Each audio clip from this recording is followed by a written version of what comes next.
Él nada es imposible. En ti no eres hombre para mentir. Fieles son tus promesas, Dios. Con paciencia esperaré. Su palabra tiene poder. No eres hombre para mentir. Fieles son tus promesas, Para ministrar esta nación. con paciencia esperaré.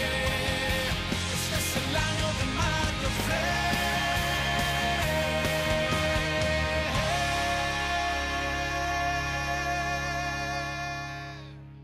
Digan conmigo así esta oración: Señor Jesús, en este día te entrego mi corazón y te entrego mi vida. Te pido perdón por todas mis ofensas y te recibo, Jesús, como mi único y suficiente Salvador. Háblame por medio de tu palabra, en el nombre de Jesús. Amén y amén y amén. Muy bien, en el libro de Efesios, en el capítulo 1, nosotros seguimos, y yo quiero mostrar algo tan importante para que usted lleve hoy a su casa este mensaje que va a cambiar el chip, va a cambiar la manera de pensar. Y la Biblia nos dice en Efesios capítulo 1, versículo 15, nos dice lo siguiente. ¿Qué dice ahí? Por esta causa, amén, por esta causa. En Efesios capítulo 3, versículo 1, ¿qué dice? Versículo 1, 3, 1, por esta causa. Y en Efesios 3, 14 nos dice otra vez, por esta causa. Ahora, qué importante entender cuando el apóstol está escribiendo cuál es la causa. Por esta causa, él dobla su rodilla y empieza a orar para que traiga la revelación de algo que es muy importante, que usted tenga que entender hoy día, el misterio de la voluntad de Dios. Y eso está, mis queridos hermanos, en el capítulo 1, en el versículo 9, dice, dándonos a conocer el misterio de su voluntad según su beneplácito, el cual se había propuesto en sí mismo. Y eso es lo extraordinario.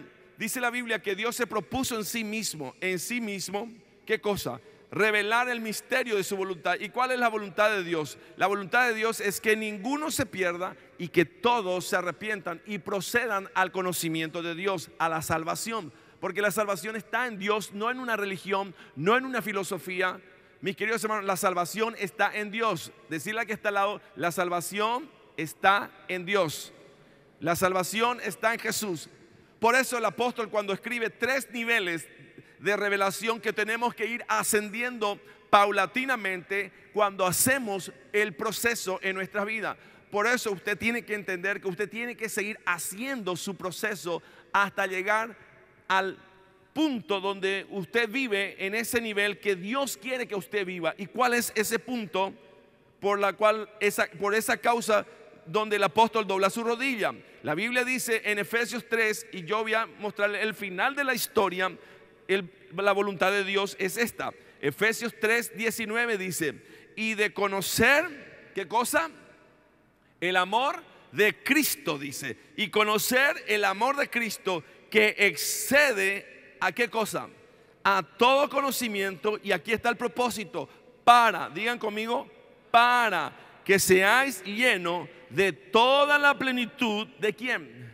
De Dios. Entonces el problema es que la religión no ha conseguido llenar a la persona con toda la plenitud de Dios, porque la religión es una continua búsqueda de algo, tratando de satisfacer una necesidad innata establecida por Dios a causa de la ausencia de Dios en el ser humano. Entonces el ser humano creó la religión tratando de satisfacer y aplacar esa sed espiritual. Pero, señores, cuando usted encuentra, usted ya no busca, sino que crece. ¿Me explico? Usted crece para llegar a ese estado de plenitud. Y dice el apóstol cuando escribe por esta causa, la primera causa está en 1 Corintios, en el capítulo 15, en el versículo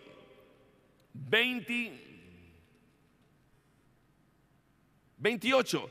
Dice, pero luego que todas las cosas le estén sujetas, entonces también el Hijo mismo, Jesucristo, se sujetará al que le sujetó a él todas las cosas, para que Dios sea ¿qué cosa?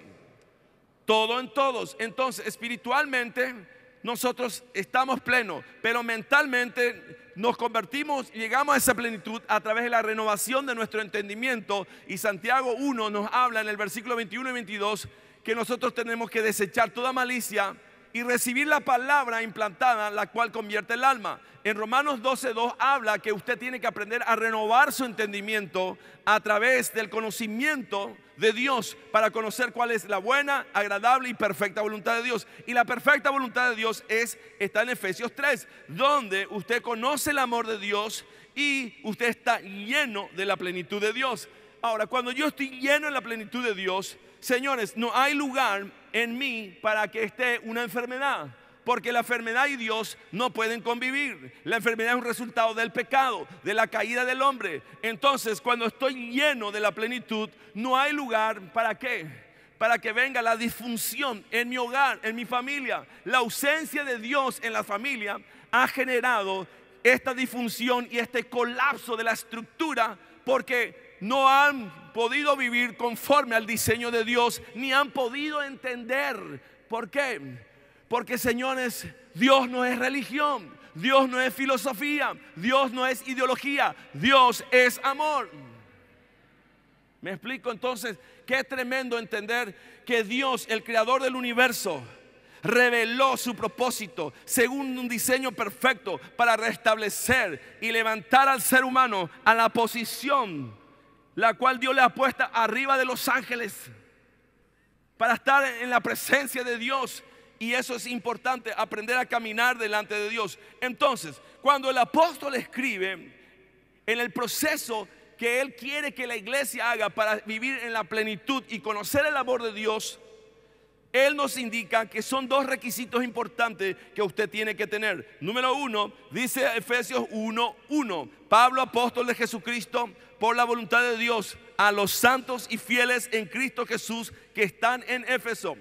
Cuando dice el apóstol a los santos y fieles, habla de la gente que ha decidido apartarse de la práctica del error, del pecado, y se han decidido ser fiel a Dios. Si usted es fiel a Dios, usted va a poder ser fiel también a su esposa, a su marido. Usted va a poder ser fiel a la palabra. Usted, cuando tiene fidelidad a Dios, entonces usted vive según el diseño de Dios. Nuestra fidelidad a Dios nos alinea a la perfecta voluntad de Dios, y eso produce en usted y en mí lo siguiente. El versículo 2 de Efesios dice: gracia y paz a vosotros de Dios nuestro Padre, del Señor Jesucristo.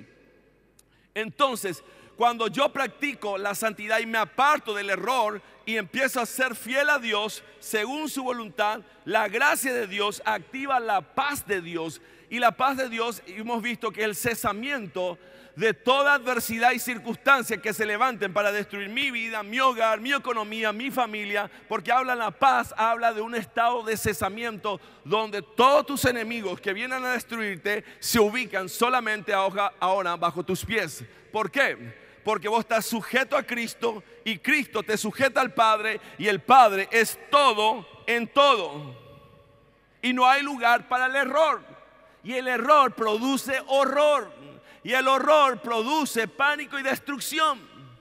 Ahora, la Biblia nos dice en Efesios 1:3 el beneficio de la gracia y la paz que recibimos por medio de Cristo. Dice en 1:3: bendito sea el Dios y Padre de nuestro Señor Jesucristo, que nos bendijo con toda bendición espiritual en los lugares celestiales en Cristo. La palabra bendición, el beneficio, habla de la palabra eulogia, que quiere decir, mis queridos hermanos, aleluya, el lugar de habitación de Dios. Y a eso habla también de un estado de satisfacción total.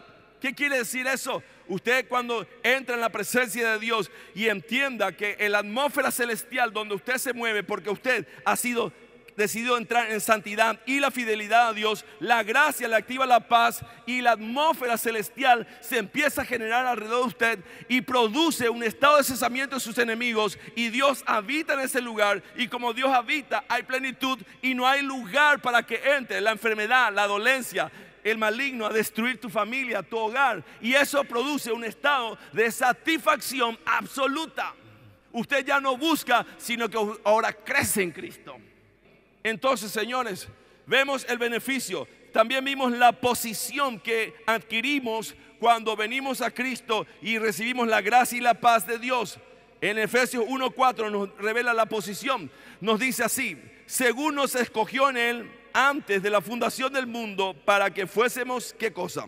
Santos y sin mancha delante de Él. Nuestra posición tiene que ser siempre estar delante de Él, practicar la presencia de Dios y la conciencia de Dios. Cuando nosotros estamos viviendo en la atmósfera, en el lugar donde usted está, usted practica la presencia de Dios. Y eso es, reconoce la presencia de Dios, porque Dios es omnipresente, pero no está activado en su vida hasta que usted le involucre a Dios en todo lo que usted hace. Miren que me estoy esforzando mucho para darle este mensaje. Wow. Pero ¿qué quiere decir eso también? Que yo tengo que practicar la presencia de Dios. Cuando estoy decidiendo algo, cuando estoy por hacer algo, entonces levanto mis pensamientos, consulto con el Espíritu de Dios, le pregunto espiritualmente, oro antes de hacer algo, involucro la oración, involucro la presencia de Dios, practico la presencia, hablo con Él. La gente creía que yo estaba loco. Cuando yo me iba caminando alrededor del Banco Central, yo hablaba. Y yo no hablaba con nadie, pero hablaba con Dios. Amén. Decirle aquí a este lado, hablar con Dios. Señores, la gente va a decir que estás loco cuando hablas con Dios. Porque van a decir, este sí que ya está totalmente revirado. Pero usted sí está revirado para el mundo, porque para ellos es locura. Y dice Dios que la sabiduría de este mundo, Dios la va a enloquecer totalmente, porque en esa sabiduría ellos no le pudieron conocer a Dios, porque buscaron con sus propios raciocinios, con su propio intelecto, con sus propias maquinaciones, con sus propias estrategias, pero no le pudieron conocer a Dios. ¿Y dónde está eso? En 1 Corintios, la Biblia nos habla, mis queridos hermanos, que este mundo va a ser sacudido y este mundo va a ser totalmente transformado por el poder de Dios. Y señores, la Biblia nos dice así, en 1 Corintios 1, versículo 21, pues ya que en la sabiduría de Dios el mundo no conoció a Dios, mediante la sabiduría agradó a Dios salvar a los creyentes por la locura de la predicación. Aleluya. La predicación que es una locura. El hombre, señores, trató de acercarse a Dios con su propia sabiduría, pero no puede. Y dice en el versículo 20 de 1 Corintios 1, ¿dónde está el sabio? ¿Dónde está el escriba? ¿Dónde está el disputador de este siglo? ¿No ha enloquecido Dios la sabiduría del mundo? Dios va a enloquecer todo el sistema, señores. Sí, señores. Porque este sistema está predestinado para ir a un juicio final. Está predestinado para pasar por 21 juicios que se dividen en 3 series, que son las 7 copas, las 7 trompetas y los 7 sellos. Eso se va a abrir. Esto está viniendo rápidamente. El mundo se va a sacudir, señores. Si usted cree que el mundo va a mejorar, no va a mejorar. El mundo va a ir de Guatemala en Guatepeor. Esto se va a sacudir. Pero la iglesia se convierte en el arca de Dios para el mundo. Y los que quieren entrar en esa arca, señores, van a tener que aceptar la locura de Dios, que es los que creen en lo que Cristo hizo en la cruz del Calvario. Hace miles de años atrás también Noé le avisó al mundo que iba a venir su gran destrucción y nadie creyó. Él hizo un arca y lo puso en el punto de una montaña. Señores, en esa montaña construyó un arca. Era la iglesia que podía salvar. Era el cuerpo revelado de Cristo en un arca. Los hombres no quisieron entrar a esa arca. Se venían y se burlaban. Noé, vos estás tarado, sos un loco, sos un fanático, vos oíste disparate y tontería. Pero los animales sí venían sin que nadie le predicase. Ellos venían y eran más inteligentes que los seres humanos, porque la sabiduría de ese tiempo, Dios enloqueció, se confundieron, la soberbia lo destruyó y vino el juicio y todos perecieron. Pero solamente los que entraron en el arca se salvaron. Preguntarle a que está al lado, ¿dónde estás vos? Señores, ¿dónde estás vos? ¿Sos parte del cuerpo de Cristo? ¿Realmente perteneces? ¿Le reconoces a Dios como tu creador, tu salvador? ¿O estás viviendo en tu propia sabiduría, en tu propio esfuerzo, tratando de autosostenerte, tratando de autolevantarte? No vas a poder, porque todos nos vamos a morir aquí, y el día que te morís tenés que tener respuesta más allá de la muerte, y Cristo es la única respuesta más allá de la muerte. Él venció a la muerte. Jesús venció a la muerte. Sí, señores, Mahoma no venció a la muerte, Buda no venció a la muerte, Gandhi no venció a la muerte, ningún otro líder religioso en el mundo venció a la muerte, porque Jesús no fue un líder religioso, Jesús fue el Hijo de Dios, Jesús es Dios y Él venció a la muerte. Aleluya. Los religiosos le mataron a Jesús porque no aceptaron la locura de lo que Cristo le estaba diciendo cuando Él le dijo: yo soy el Hijo de Dios. Y le dijeron: ¿vos qué hijo de Dios va a ser? Pero Él aceptó la paternidad, y la paternidad de Dios le costó a Él la vida. Pero era porque el Padre estaba enviando a su Hijo, a su único Hijo, para que todo aquel que cree en Él no perezca, mas tenga la vida eterna. Aleluya. Si usted cree en Dios, cree en Jesús. Si cree en Jesús, usted tiene la vida de Dios en usted. Y usted tiene que ser un adorador. Un adorador anda delante de Dios todo el tiempo. Reconoce la paternidad de Dios. Y tiene no solamente eso, tiene la razón ahora en el versículo 6 de Efesios: para alabanza de la gloria de su gracia, con la cual nos hizo acepto en el amado. Para alabanza de la gloria de su gracia. ¿Y qué quiere decir eso? Señores, que la gracia de Dios, el puro placer de Dios de darnos su vida, de incluirnos en la familia real de Dios y de ser coparticipante con Cristo y coheredero del universo, y recibir el ADN y la genética de Dios por medio de la naturaleza divina que fue implantada, instalada dentro nuestro a través de tu conversión. Aleluya. Eso te hace un hijo de Dios.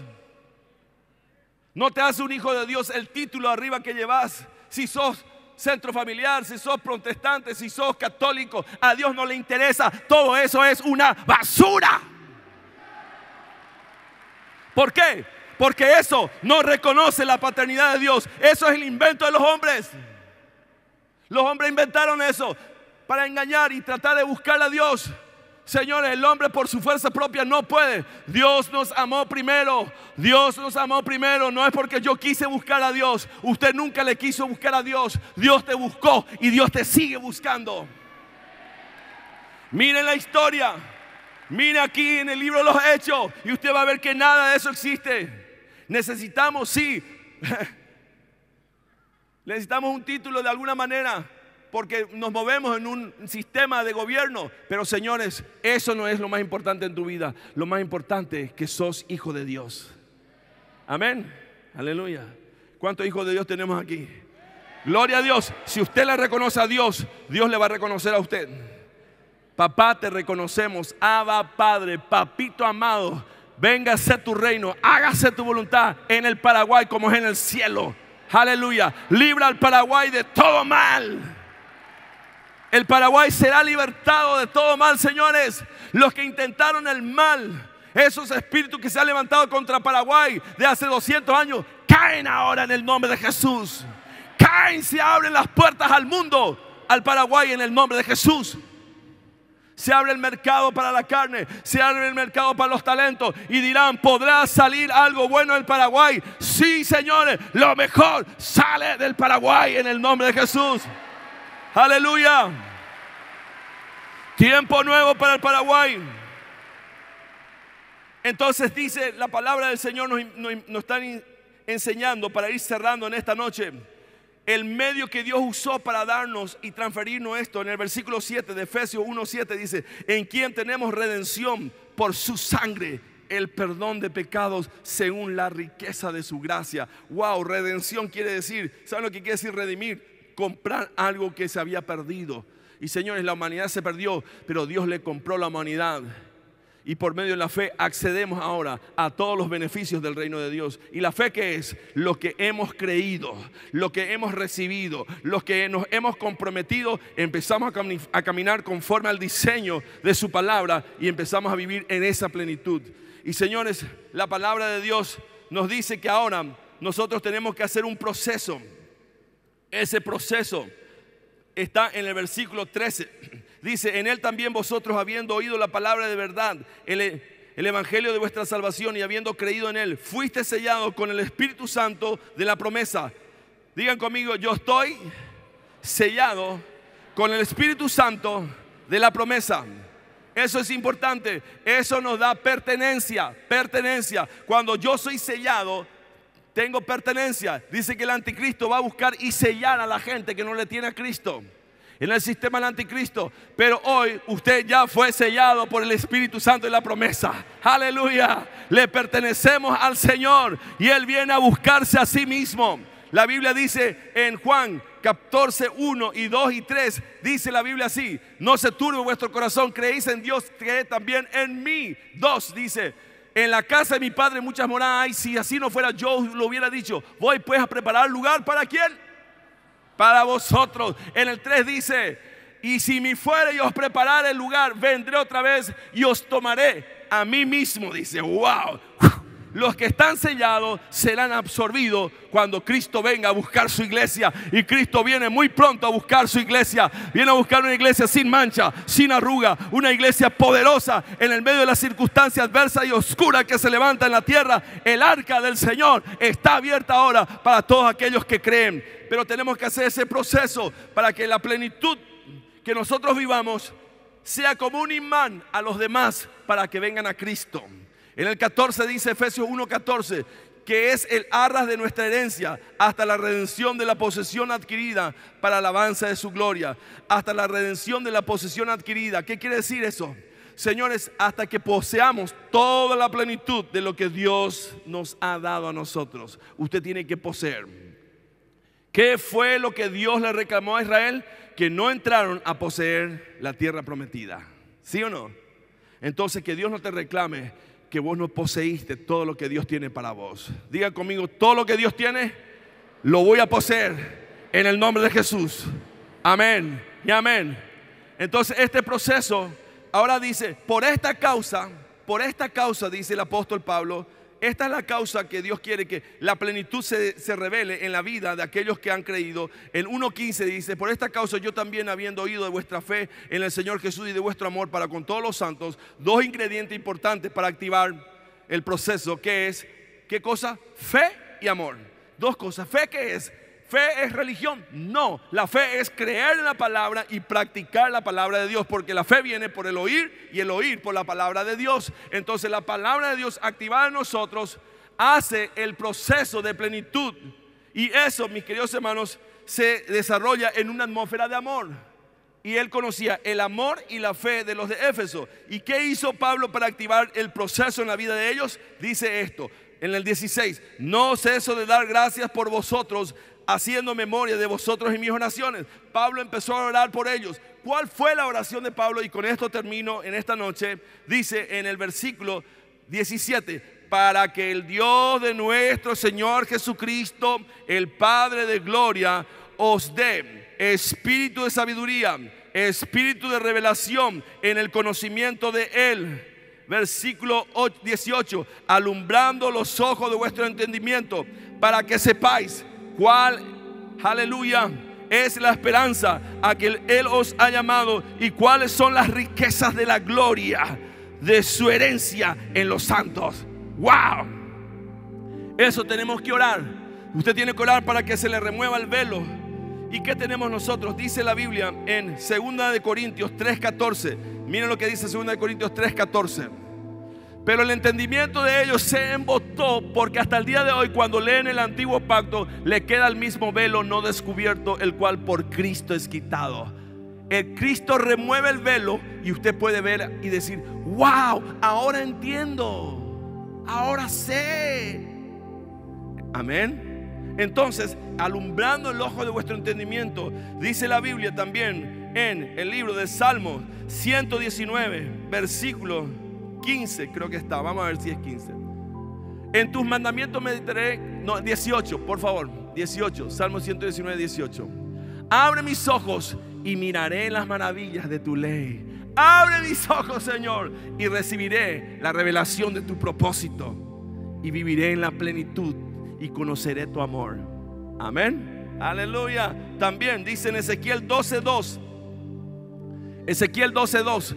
Hijo de hombre, tú habitas en medio de casa rebelde, los cuales tienen ojos para ver y no ven, tienen oídos para oír y no oyen, porque son casa rebelde. El corazón rebelde tapa la visión, porque la rebeldía simplemente es un estado de la soberbia personal de cada individuo que quiere brillar por sí mismo. Y tu brillo te impide ver la luz de Dios. Amén. Entonces, ¿qué dice ahí el profeta? Tienen oído para oír y no oyen, tienen ojos para ver y no ven, porque su propio brillo les impide. Y para terminar en esta noche, Mateo 20, en 33 nos dice lo siguiente. Mateo 20, 33. Ellos le dijeron: Señor, que sean abiertos nuestros ojos. Que sean abiertos nuestros ojos. ¿Cuántos quieren sus ojos espirituales sean activados en esta noche? Que ustedes le vean a Dios, busquen el rostro de Dios. Yo voy a pedir ahora, Padre, en el nombre de Jesús, te pido, Señor, por esta causa, una causa maravillosa, que la iglesia vive en esa plenitud gloriosa, en esa plenitud poderosa. Padre, por esa causa yo pido ahora, por medio de la fe que vemos en ellos y el amor que hay en el medio de ellos, que alumbre los ojos de su entendimiento para que ellos conozcan el diseño, el propósito y la revelación de lo que ha nacido en tu corazón, para que ellos puedan caminar en ese estado de plenitud, de gloria y poder, en el nombre de Jesús. Padre, yo les bendigo en esta noche y declaro que sus ojos, el velo es removido y ellos pueden ver ahora no una gloria que pasa y desaparece, sino que una gloria que va en aumento, de gloria en gloria, de poder en poder, de victoria en victoria, hasta llegar al estado de absoluta y total satisfacción, estado de plenitud, en el nombre de Jesús de Nazaret, donde hay ausencia de toda consecuencia del pecado, incluyendo la enfermedad y dolencia y todo lo que viene a destruir nuestra familia. Ahora se va en el nombre de Jesús de Nazaret. Yo les bendigo con ojos abiertos. Tú alumbras el ojo de su entendimiento para que vean lo que ojo no vio, ni oído yo, ni subió a corazón de hombre, porque tú has preparado eso para ellos, Señor, porque esto solamente se puede ver con los ojos del Espíritu, en el nombre de Jesús. Amén y amén.